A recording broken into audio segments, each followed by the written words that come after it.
మా నాన్న రెక్కలాడితేనే బుక్కెడు గువ్వరా వాళ్ళ రెక్కల కష్టపు సెమట సుక్కల దారను నీనురా వాళ్ళ రెక్కల కష్టపు సెమట సుక్కల దారను నీనురా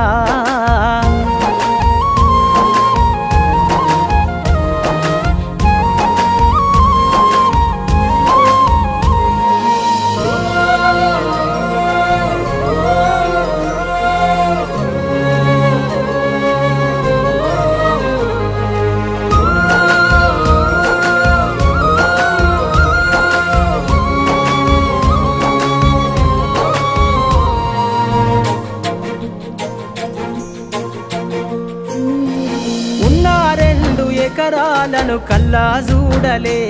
మా నాన్న నాగలి కర్రు వెట్టి పొలము దున్నలే ఉన్న 2 ఎకరాలను కల్లా చూడలే।